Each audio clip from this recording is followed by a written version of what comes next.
Good morning सभी साथियों को। रिकॉन एसटीडी एकेडमी परिवार में आप सभी का स्वागत है और अभिनंदन है। Please do like, share and subscribe. दोस्तों, आज हम आप सबके लिए बाल विकास एवं शिक्षा शास्त्र प्रैक्टिस सेट क्लास नंबर 6 लेके आए हैं, जो एनसीईआरटी के पैटर्न पे आधारित सारे क्वेश्चंस हैं, जो जनवरी 2022 और 2019 के पेपर हैं। दोस्तों, सेम टू सेम ऐसे ही पेपर सीटेट 2022 दिसंबर में आने वाले हैं। तो आइए आज का पहला क्वेश्चन देखते हैं। दोस्तों, पहला क्वेश्चन क्या करा है दोस्तों, निम्नलिखित में से कौन सा शिक्षक की भूमिका का सबसे अच्छा वर्णन करता है? तो कौन करता है दोस्तों? आप लोग कमेंट बॉक्स में बताइए जल्दी जल्दी। आराम के लिए जगह बनाना, जहां बच्चे संवाद और पूछताछ के माध्यम से सीखते हैं। दोस्तों, सही बात है। कक्षा में शिक्षक की सबसे महत्वपूर्ण भूमिका अनुशासन को बनाए रखना होता है। दोस्तों, नहीं। एक शिक्षक को निर्धारित पाठ्य पुस्तक का पालन करना चाहिए। दोस्तों, नहीं। पाठ्यक्रम को समय पर पूरा करने के साथ साथ दोहराने के लिए पर्याप्त समय देना चाहिए। दोस्तों, नहीं। तो हमारा आंसर क्या हो जाएगा दोस्तों? ऑप्शन ए हो जाएगा। ठीक है, ऑप्शन हमारा ए हो जाएगा। आराम के लिए जगह बनाना और जहां बच्चे संवाद और पूछताछ के माध्यम से सीखते हैं। ठीक है दोस्तों, ये हमारा क्या हो जाएगा? आंसर हो जाएगा। जैसे दोस्तों, शिक्षक के संबंध में आर लैब कौन दोस्तों? आर लैम्ब ने कहा था कि विद्यालय शिक्षक से मैं यह कहना चाहता हूं कि उनको यह नहीं भूलना चाहिए कि उनका प्रमुख कार्य केवल दिशा निर्देश देना नहीं, वरना शिक्षित करना है। ठीक है दोस्तों, आप लोग यहाँ पे नोट्स बना के लिख लीजिए स्टार करके। ठीक है, कौन कहा दोस्तों?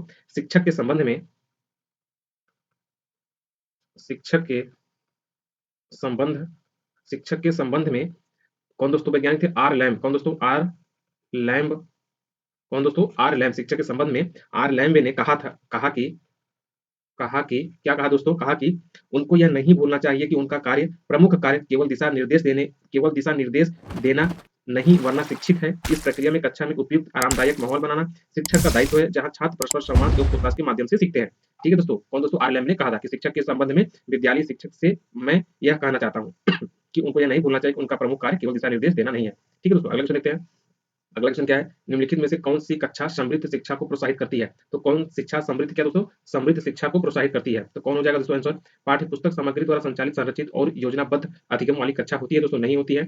वह कक्षा जिसमें प्रदर्शित विभिन्न प्रकार की सामग्री बच्चों की पहुंच से परे हो, ताकि सामग्री लंबे समय तक चलती रहे। दोस्तों, नहीं। वह कक्षा में जिसमें खुली गतिविधि कोने हो और विभिन्न प्रकार के बाल साहित्य खुली ताक और शेल्फ में रखे हो, जो दिन के किसी भी समय प्राप्त किया जा सके। तो हमारा ऑप्शन क्या हो जाएगा दोस्तों? सी हो जाएगा। ऑप्शन डी, अलमारी में अच्छी तरह संगठित सामग्री वाली कक्षा, जहां सामग्री को सप्ताह में एक बार मुक्त मुक्त खेल के लिए बाहर लाया जाता है। दोस्तों, तो ये होगा नहीं। तो हमारा ऑप्शन क्या हो जाएगा दोस्तों? ऑप्शन सी हो जाएगा। वह कक्षा जिसमें खुली गतिविधि कोने हो और विभिन्न प्रकार के बाल साहित्य खुली ताक सिल्फ में रखी हूँ, जो दिन के किसी भी समय प्राप्त किया जा सकता है। ठीक है, ये हमारा क्या हो जाएगा दोस्तों? ऑप्शन सी हो जाएगा। ठीक है दोस्तों, अगला क्वेश्चन देखते हैं। अगला क्वेश्चन क्या कह रहा है? निम्नलिखित में से कौन सा कक्षा में पाठ्य पुस्तकों की भूमिका का सबसे अच्छा वर्णन है? तो सबसे अच्छा वर्णन क्या है दोस्तों? वे संसाधन रहित संदर्भ में सबसे अधिक अधिगम संसाधन बनाते हैं, या फिर वे कक्षा में उपलब्ध संसाधन और संदर्भ सामग्री में से एक है। वे एक राज्य या राष्ट्र में अधिगम में एक रूपता बनाए रखते हैं। वे अधिगम के पाठ्यक्रम के बारे में शिक्षकों और माता पिता के मार्गदर्शक प्रदान करते हैं। तो कौन हो सकता है दोस्तों? ऑप्शन हमारा बी हो जाएगा। वे कक्षा में उपलब्ध संसाधन और संदर्भ सामग्री में से एक है। ये हमारा क्या हो जाएगा दोस्तों? आंसर हो जाएगा। ठीक है दोस्तों, इसमें दोस्तों पाठ्य पुस्तक कक्षा में उपलब्ध है। ठीक है, पाठ्य पुस्तक कक्षा में उपलब्ध संसाधन और संदर्भ सामग्री से एक है। दोस्तों, भारतीय शिक्षण व्यवस्था में पाठ्य पुस्तक कहा दोस्तों? भारतीय शिक्षा संस्थान में पाठ्य पुस्तक की एक अहम भूमिका है, और पाठ्य पुस्तक ही वही धुरी है जिसमें इर्द गिर्द कक्षा में होने वाले शिक्षण सूचित करता है। ठीक है दोस्तों, क्या करता है? सूचित करता है। ठीक है दोस्तों, क्या करता है? सूचित करता है। ठीक है दोस्तों, हमारा ऑप्शन क्या हो जाएगा? वे कक्षा में उपलब्ध संसाधन और संदर्भ सामग्री में से एक है। ठीक है, तो दोस्तों आप लोग एक नोट्स में लिख लीजिए। भारतीय शिक्षण व्यवस्था जो है, उसमें पाठ्य पुस्तक की एक अहम भूमिका होती है, और पाठ्य पुस्तक ही वह धुरी है जिसके इर्द गिर्द कक्षा में होने वाला शिक्षण घूमता है, और पाठ्य पुस्तकों में अवधारणाओं का विस्तार भी करता है, और चिंतन अभ्यास ऐसे मौके होते हैं जो कक्षा को सोचने के लिए प्रोत्साहित भी करते हैं। हमारा ऑप्शन क्या हो जाएगा दोस्तों? ऑप्शन हमारा बी हो जाएगा। ठीक है, अगला क्वेश्चन देखते हैं। राष्ट्रीय पाठ्यचर्या फ्रेमवर्क 2005 ने अपनी समझ से प्राप्त की है क्या? संज्ञानात्मक सिद्धांत, मानवतावाद, या फिर व्यवहारवाद, या फिर रचनावाद? तो क्या कर सकता है दोस्तों? रचनावाद। हमारा ऑप्शन क्या हो जाएगा दोस्तों? ऑप्शन डी हो जाएगा, रचनावाद। राष्ट्रीय पाठ्यचर्या फ्रेमवर्क 2005 ने बल दिया था कि शिक्षण में इस तरह बदलाव करना चाहिए जिससे प्रत्येक शिक्षार्थी अपने दैनिक अनुभव को जांचने और विश्लेषण करने में सक्षम हो सके। ठीक है दोस्तों, हमारा ऑप्शन क्या हो जाएगा? रचनावाद। राष्ट्रीय पाठ्यचर्या फ्रेमवर्क 2005 ने अपनी समझ से प्राप्त की रचनावाद। ठीक है, कि शिक्षण में इस तरह बदलाव होना चाहिए। क्या दोस्तों? शिक्षण में बदलाव होना चाहिए। ठीक है दोस्तों, शिक्षण में बदलाव होना चाहिए। ठीक है दोस्तों, शिक्षा में बदलाव होना चाहिए। ठीक है, अगला क्वेश्चन देखते हैं। कक्षा में बच्चों को प्रेरित समझा जा सकता है। कक्षा में बच्चों को प्रेरित समझा जा सकता है किसके दोस्तों? वे शिक्षक से स्पष्टीकरण प्राप्त करने के लिए प्रश्न पूछते हैं।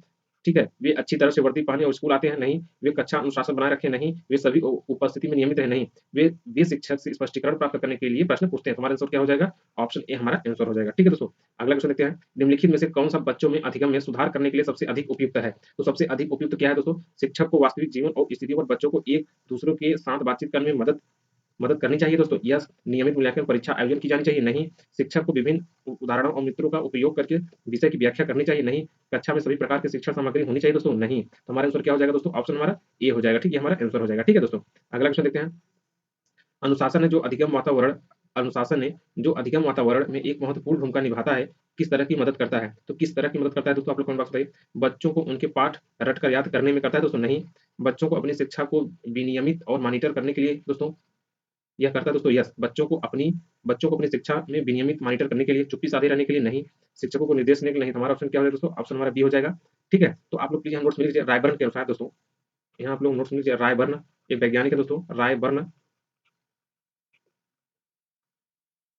रायबर्न के अनुसार एक विद्यालय में अनुशासन का अर्थ सामान्यतः व्यवस्था तथा कार्यों को संपादन में विधि और नियमितता का आदेशों का अल्पानन होता है दोस्तों, ठीक है। यह बच्चों को अपनी शिक्षा को विनियमित तथा मॉनिटर करने के लिए मदद करता है। रायबर्न के अनुसार दोस्तों एक विद्यालय में अनुशासन का अर्थ, प्लीज आप लोग नोट बनाते चलिएगा। अनुशासन का अर्थ अनुशासन का अर्थ होता है दोस्तों सामान्यतः व्यवस्था तथा कार्यों, सामान्यतः सामान्यतः व्यवस्था और कार्यों व्यवस्था और कार्यों ठीक है दोस्तों, व्यवस्था और कार्यों के संपादन में विधि नियमितता होती है। व्यवस्था और कार्यों में विधि नियमितता होती है, ठीक है दोस्तों, क्या होती है, विधि नियमितता होती है, ठीक है। अगला क्वेश्चन देखते हैं। आनुवांशिकता और पर्यावरण की भूमिका के बारे में निम्नलिखित में से कौन सा कथन सत्य है? तो कौन सा कथन सत्य हो सकता है दोस्तों, आप लोग बताइए। पर्यावरण केवल बच्चों की भाषा विकास में महत्वपूर्ण भूमिका निभाता है दोस्तों, नहीं। ठीक है, विकास में कुछ पहलू आनुवांशिकता और कुछ अन्य पर्यावरण से अधिक प्रभावित होते हैं दोस्तों, यस, यह सबसे अधिक प्रभावित होता है। सीखने और प्रदर्शन के लिए बच्चों की क्षमता जीनों द्वारा पूरी तरह से निर्धारित की जाती है दोस्तों, नहीं।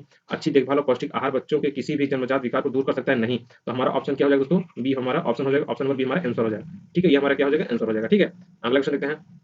निम्नलिखित में से कौन सा कथन पियाजे के सिद्धांत के अनुसार कहा नहीं जा सकता? कौन नहीं कहा जा सकता दोस्तों। बच्चों अपने पर्यावरण पर क्रिया करते हैं, या फिर विकास गुणात्मक चरणों में होता है, फिर बच्चे अपनी दुनिया के बारे में ज्ञान का निर्माण और उपयोग करते हैं, या फिर निरंतर अभ्यास से अधिगम होता है। तो क्या हो सकता है दोस्तों, निरंतर अभ्यास से अधिगम होता है, ये हमारा क्या हो जाएगा, ऑप्शन हो जाएगा, ऑप्शन नंबर डी हो जाएगा, ठीक है दोस्तों। अगला क्वेश्चन देखते हैं। निम्नलिखित में से कौन सी पूर्व संक्रियात्मक विचार की ऐसी सीमा नहीं है? तो कौन है दोस्तों, अंतक्रमणीयता, ध्यान केंद्रित करने की प्रवृत्ति, प्रक्रियात्मक विचार का विकास, फिर अहमंत्यता। तो कौन हो सकता है दोस्तों, ऑप्शन हमारा सी, प्रकृतात्मक विचार का विकास, ठीक है, ये हमारा क्या हो जाएगा, आंसर हो जाएगा दोस्तों, प्रतीकात्मक विचार का विकास, क्योंकि निम्नलिखित में कौन सी पूर्व संक्रियात्मक विचार की एक सीमा नहीं है? तो कौन नहीं है, प्रतीकात्मक विचार का विकास, ठीक है दोस्तों। इसमें पूर्व संक्रियात्मक क्या पूछा दोस्तों, पूर्व संक्रियात्मक अव्यवस्था 2 वर्ष से 7 वर्ष तक चलती है। आप लोग यहाँ से नोट्स में लिख लीजिए। पूर्व संक्रियात्मक संक्रियात्मक पूर्व संक्रियात्मक अव्यवस्था अव्यवस्था 2 वर्ष से 7 वर्ष से तक चलती है तक चलती है। इस अवस्था की दो प्रमुख विशेषताएं होती हैं।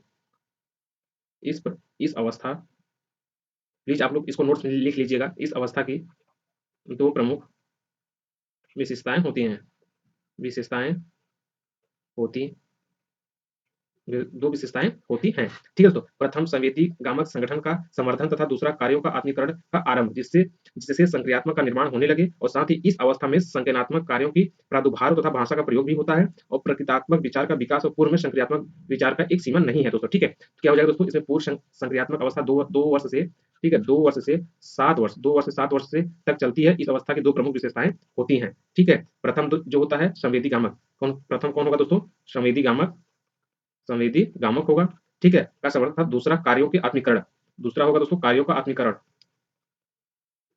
ठीक ठीक है दोस्तों। दूसरा क्या होगा, कार्यों का आत्मीकरण, पहला संवेदी गामक, ठीक है। अगला क्वेश्चन देखते हैं। जो चीजें न समझ में आए आप लोग कमेंट बॉक्स में कमेंट करके पूछ सकते हैं, और आप हमारे टेलीग्राम चैनल से भी जुड़ सकते हैं, रिकॉन एचडी एकेडमी, ठीक है दोस्तों। अगला क्वेश्चन देखते हैं। यहाँ गैप दिया है, डैश डैश करके, के अलावा निम्नलिखित कारणों से खेल युवा बच्चों के विकास के लिए एक महत्वपूर्ण भूमिका निभाता है।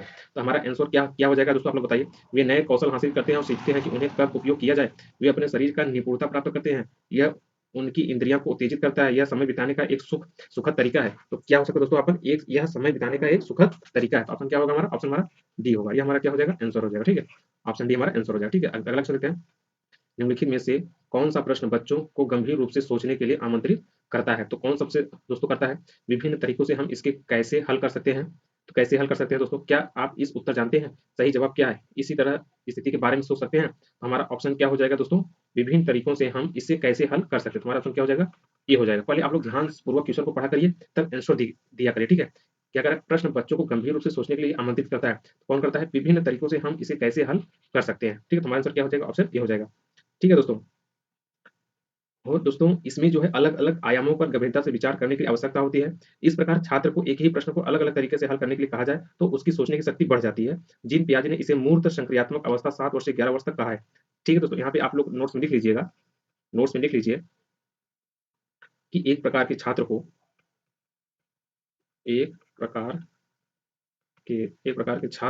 एक प्रकार के छात्र को एक ही प्रश्न के लिए कहा जाए, एक ही प्रश्न के लिए कहा जाए, एक ही प्रश्न के लिए कहा जाए तो उनकी सोचने की शक्ति बढ़ जाती है। उनकी सोचने सोचने की शक्ति क्या होती है दोस्तों? शक्ति बढ़ जाती है। ठीक है दोस्तों, क्या होती है? उनकी शक्ति बढ़ जाती है। फिर आप लोग यहाँ नोट्स में लिख लीजिए, जिन पियाजे जिन पियाजे जो होते हैं दोस्तों ने इसे मूर्त संक्रियात्मक अवस्था कहा है। जिन पियाजे ने इसे मूर्त संक्रियात्मक संक्रियात्मक अवस्था अवस्था कहा है। ठीक है दोस्तों, क्या कहा? संक्रियात्मक अवस्था का है। 7 वर्ष से 7 वर्ष 7 वर्ष से 11 वर्ष तक। ठीक है दोस्तों, 7 वर्ष से 11 वर्ष तक। ठीक है, अगला क्वेश्चन देखते हैं। निम्नलिखित में से कौन सा विकल्प प्रगतिशील शिक्षा का सबसे अच्छा वर्णन करता है? तो कौन करता है दोस्तों? परियोजना विधि, क्षमता समूह बनाना, रैंकिंग, या फिर करने के सीखना, परियोजना विधि, सहयोग से सीखना, या फिर थीमेटिक इकाइयां, अनियमित इकाइयां, प्रशिक्षण, रैंकिंग, या फिर व्यक्तिगत अधिगम और क्षमता समूह बनाना, छात्रों को लेबलिंग करना। तो क्या हो जाएगा दोस्तों? आप लोग कमेंट बॉक्स बताइए। करके सीखना, किसी चीज को करके सीखना, परियोजना विधि और सहयोग से सीखना। तो ये हमारा क्या हो जाएगा दोस्तों? ऑप्शन बी आंसर हो जाएगा। ऑप्शन हमारा बी, किसी चीज को करके सीखना, परियोजना विधि से सीखना, प्रैक्टिकल विधि से सीखना और किसी के सहयोग से सीखना। ठीक है, अगला क्वेश्चन देखते हैं। प्रगतिशील शिक्षा के बारे में निम्नलिखित में से कौन सा कथन बताता है कि शिक्षा स्वयं ही जीवन है? तो कौन बताता है दोस्तों? जीवन सच्चा शिक्षक है। ठीक, कौन बताता है दोस्तों? जीवन सच्चा शिक्षक है। स्कूल शिक्षा में यथासंभव लंबे समय तक जारी रखना चाहिए। स्कूलों की आवश्यकता नहीं है, बच्चे अपने जीवन के अनुभव को सीख सकते हैं। स्कूलों में शिक्षा और सामाजिक प्राकृतिक दुनिया को प्रतिबिंबित करते हैं। ठीक है दोस्तों, हमारा ऑप्शन क्या हो जाएगा? ऑप्शन हमारा डी, स्कूलों में शिक्षा और सामाजिक प्राकृतिक दुनिया को प्रतिबिंबित करते हैं। ये हमारा क्या हो जाएगा? आंसर हो जाएगा। ठीक है दोस्तों, अगला क्वेश्चन देखते हैं। कोहलबर्ग के सिद्धांत के योगदान के रूप में निम्नलिखित में से किसे माना जाता है? ठीक है दोस्तों, तो किसे माना जाता है दोस्तों?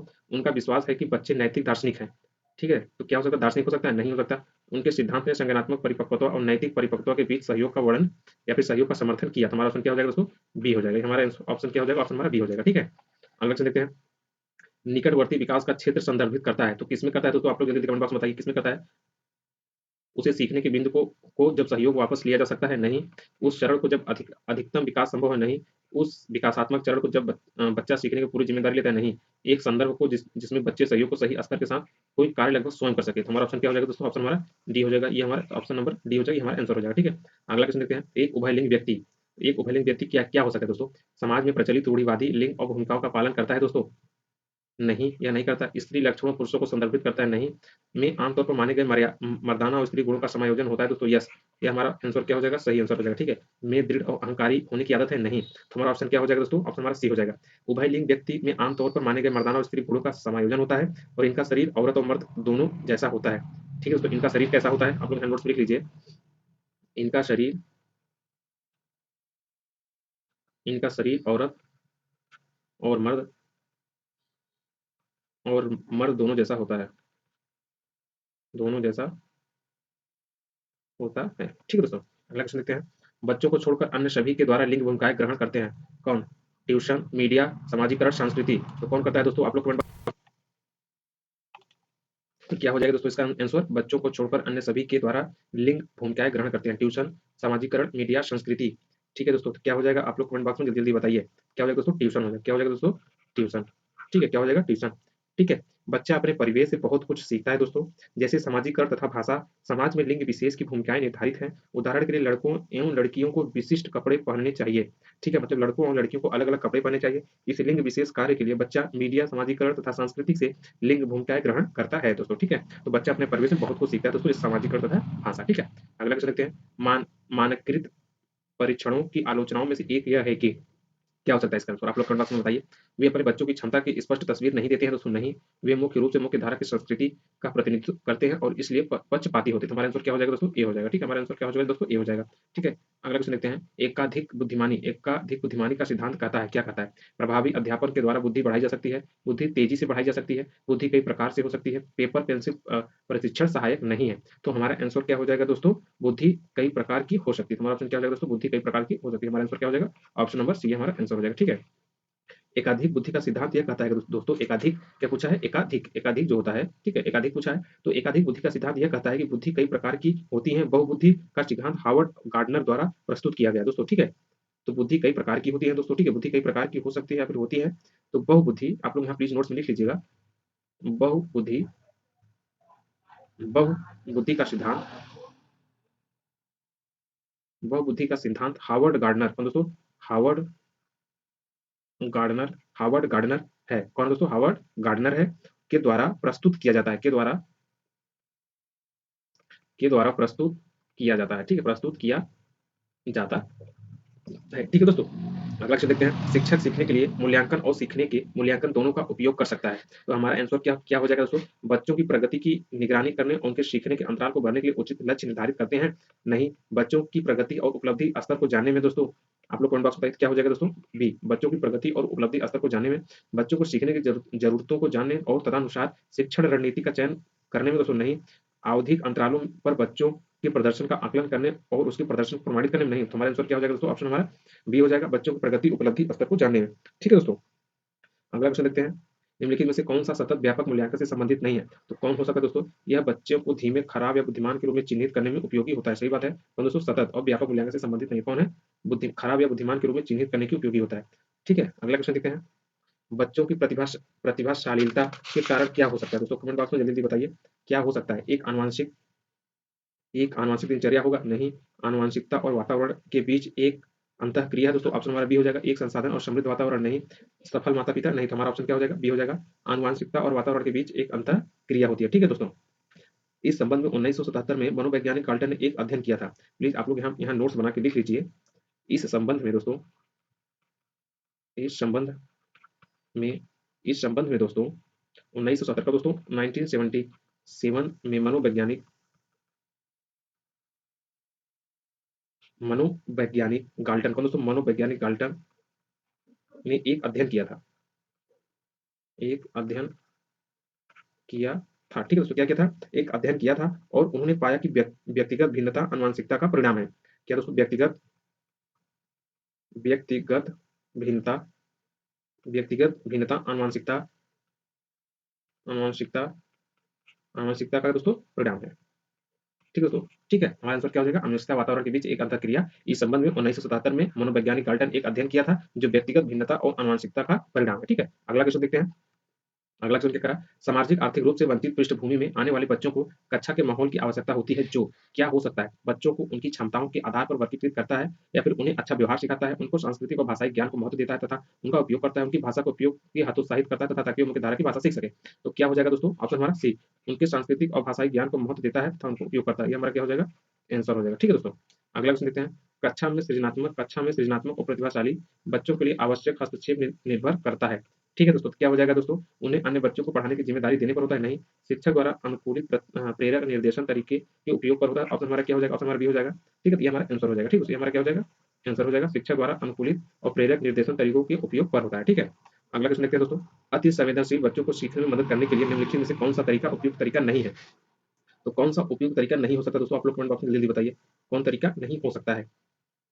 बेचैन होने पर अक्सर उन्हें फटकार लगाना दोस्तों, ये सही है। ठीक है, एक कार्य छोटे और प्रबंधित खंडों को तोड़ना, नहीं, अधिगम को वैकल्पिक तरीकों को पेश करना, नहीं, उन्हें दैनिक कार्यक्रम का शारीरिक गतिविधियों का समावेश करना, नहीं। तो हमारा ऑप्शन क्या हो जाएगा? बेचैन बेचैन होने पर अक्सर उन्हें फटकार लगाना होता है दोस्तों। ठीक है, तो अति संवेदनशील बच्चों को सीखने में मदद करने के लिए उन्हें छोटे छोटे कार्य देने चाहिए तथा उनके पाठ को प्रबंधकीय खंडों को तोड़कर प्रस्तुत किया जाना चाहिए। ठीक है, अगला क्वेश्चन देखते हैं दोस्तों। अलग अलग सोच वाले पैटर्न उन बच्चों को पहचान करते हैं जो प्रत्यास्थी होते हैं, डिस्लेक्सिक होते हैं, विकलांग होते हैं, फिर सृजनात्मक होते हैं। तो क्या होते हैं दोस्तों? सृजनात्मक होते हैं। हमारा आंसर क्या हो जाएगा, सृजनात्मक हो जाएगा। तो सृजनात्मक बच्चों की सोच पैटर्न अलग होती है, ठीक है दोस्तों, इनके पैटर्न अलग होते हैं और विश्लेषणात्मक चिंतन से सृजनात्मक चिंतन तथा समस्या समाधान की प्रवृत्ति विकसित होती है और सृजनात्मक बच्चे सामान्यीकरण का प्रयोग नई समस्या का समाधान करने के लिए करते हैं, इस प्रकार प्राप्त सूचना को विश्लेषित करते हैं। ठीक है दोस्तों, आप लोगों का बहुत बहुत धन्यवाद, आज बस इतना ही। प्लीज आप लोग वीडियो को लाइक कर दीजिए, शेयर कर दीजिए और सब्सक्राइब कर दीजिए। आप लोग ऐसे ही प्यार बनाए रहिए।